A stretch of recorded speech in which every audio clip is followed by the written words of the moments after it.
Well, welcome back to another episode of A Pipe Story here on Pipes and Pickin'. Looks like we all made it through New Year's and survived the New Year's and made it safely, hopefully, into 2019. So, welcome to the new year, everybody.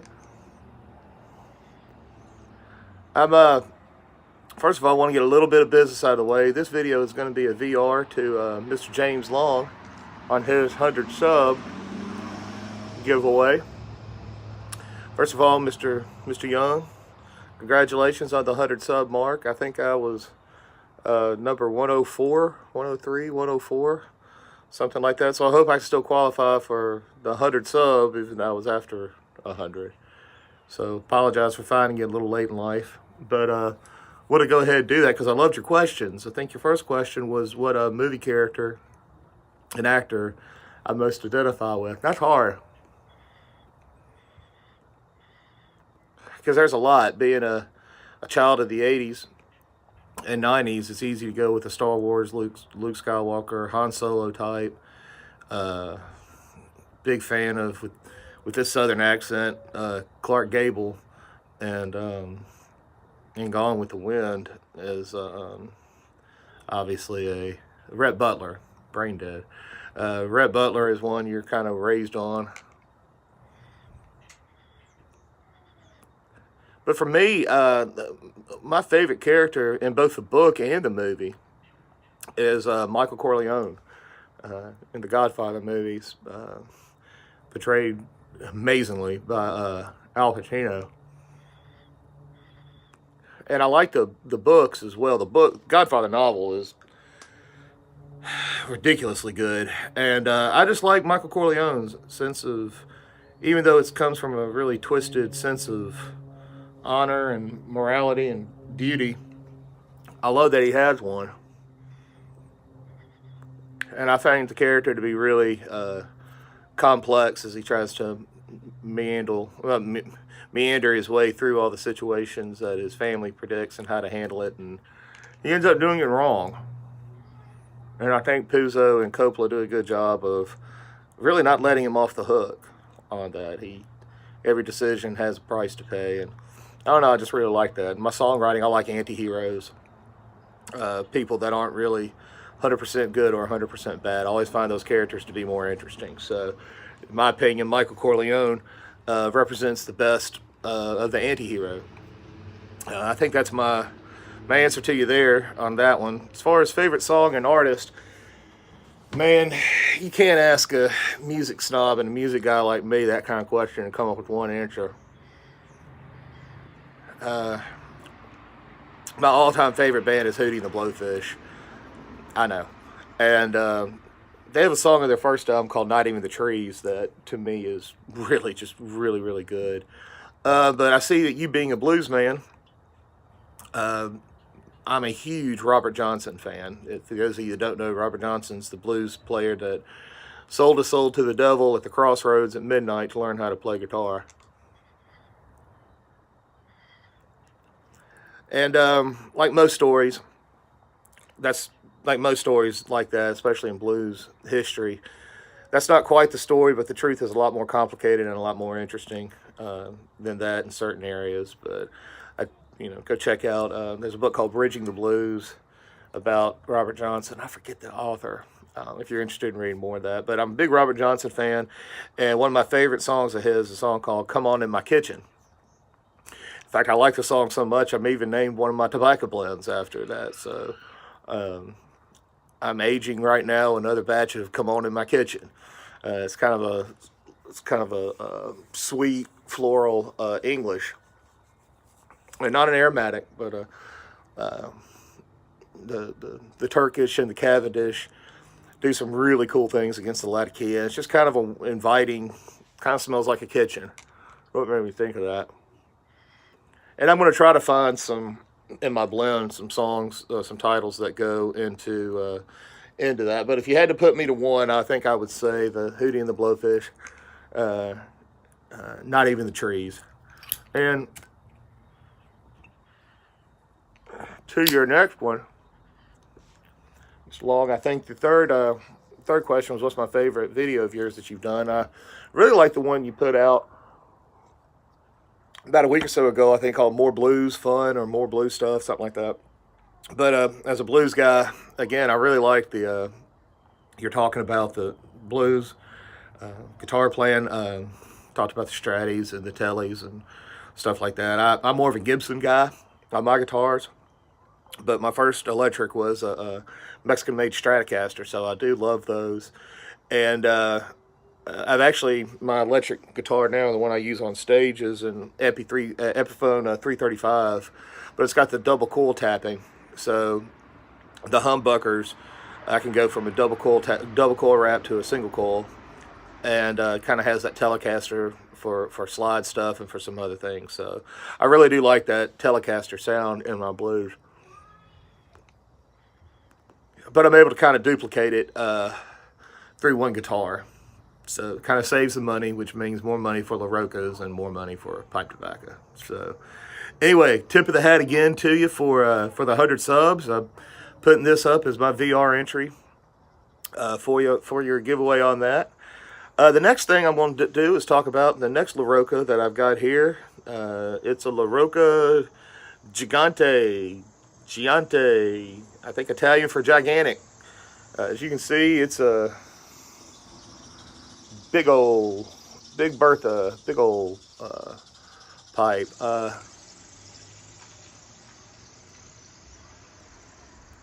Great pipe. I've got a little ye old sign in here. Something nice, Virginia blend, kind of easy to smoke for a long time, not too heavy on spice either direction. I think too much spice in a bowl that big around gets a little tiring for me anyway. So, but I wanted to, I brought this one out because it's a really good La Rocca, and despite its size, it's, again, balanced really well. I've noticed that La Roccas do a really good job on their bents like this. They're weighted really well, not too heavy in the front. Obviously, you can't really weight it too heavy in the back towards the stem or anything like that. But despite its size, despite its girth, it's another just great bent pipe from La Rocca. And again, this one may have approached 40 just because it's a little bit bigger. But at the same time, like when I saw it, I was like, I really want a giant pipe like that. That's just one of those I just wanted. So, anyway, what I want to talk about, bringing out the big gun here. I kind of wanted to talk about just the goals for, not really any life story, but just some goals that I have for the channel. For the upcoming year. I am probably rapidly approaching, if I hadn't already approached it, getting a third through the pipe collection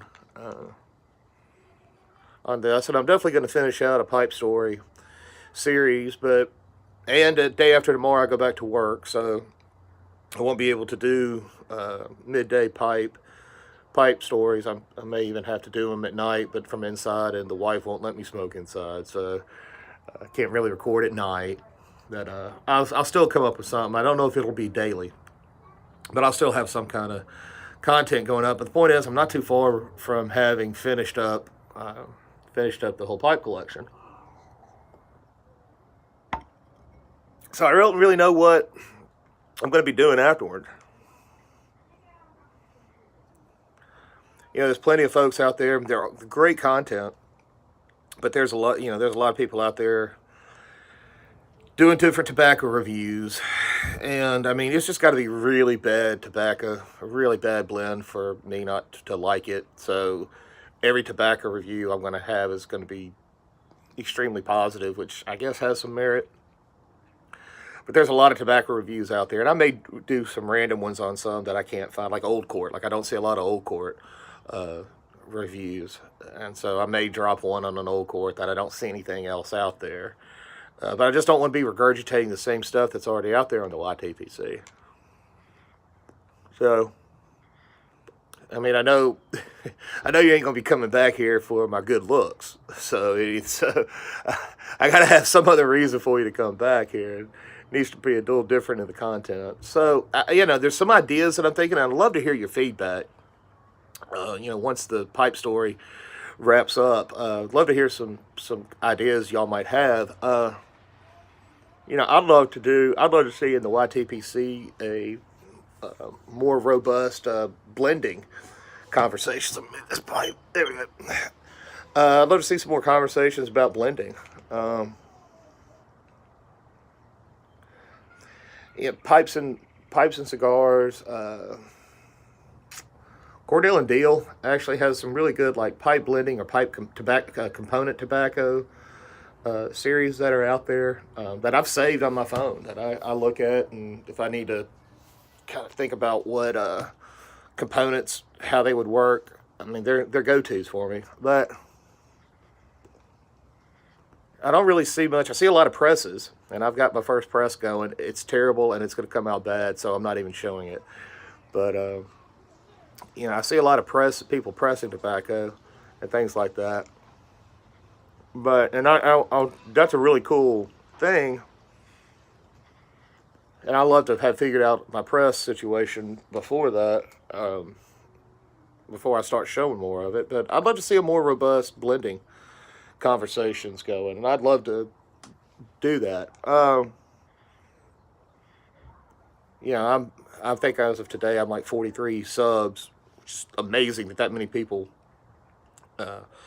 even remotely hear what I want to say. But I'm hoping in the next, few little while, I'll be at 100, 200, something like that. And I'd love to be doing some giveaways. So I'd like to hear some ideas about what y'all like to give away. I'd love to do a Rocca giveaway, either one that I've got. It's going to be hard for me to find one I'd be willing to part with. But either one that I've got or do one, find one on YouTube or buy a new one, or find one on eBay and clean it up, or find one on eBay and buy and do it as a giveaway. Since I talk about them so daggum much.